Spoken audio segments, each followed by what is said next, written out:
This is LSAT Prep Test 137, Section 1, Passage 1. It's a biography of Lorenzo Tucker, an African-American entertainer who got left out of the history books. It's a low difficulty passage, but it has a sneaky structural move that catches people off guard. Now, this is a humanities passage. The author isn't making some big argument here. They are a biographer explaining how they built a career biography of someone history ignored. The main point here is that Tucker was overlooked, and this study combines verified oral testimony with other evidence to correct that. Now, the most important paragraph here is paragraph 3. That's where the author shows you how they actually think about evidence. If you skim it, you're going to get at least one question wrong.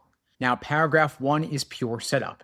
Tucker was an entertainer for 60 years. Dancer, singer, actor, producer, manager, the list goes on. He was also a first-hand witness to African-American theater and film from the 1920s through the 1980s. And despite all of that, almost nobody wrote about him. You want to hold on to two things here. First, the range of what Tucker did. Second, that phrase about being a first-hand witness. That is doing work here. It tells you Tucker isn't just the subject of a biography, he is a source. And that distinction matters once you hit paragraph 3.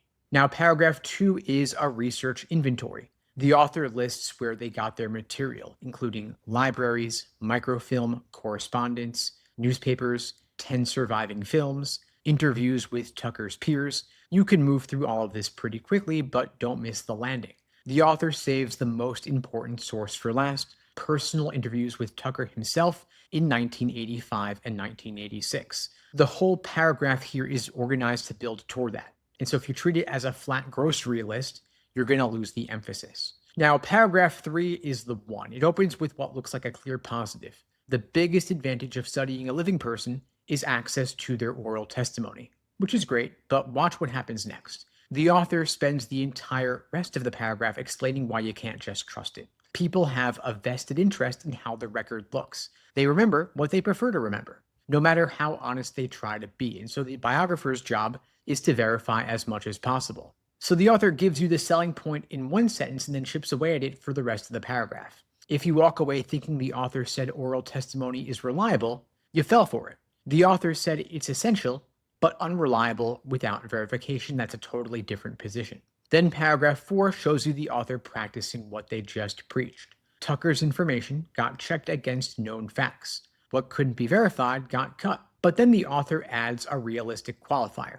You can't always independently verify someone's personal life. Daily events go unrecorded, and so the author kept only recollections tied to Tucker's career. And here's where the passage softens back toward the positive. The author says most of those recollections actually held up. They corroborated other evidence and added valuable perspective. So the last sentence here ties it all together. The study weaves oral evidence and documentary evidence into one biography. Now, the key move is the flip in paragraph 3. The author raises oral testimony as the study's greatest strength, and then spends the rest of the paragraph telling you why it's also its greatest risk.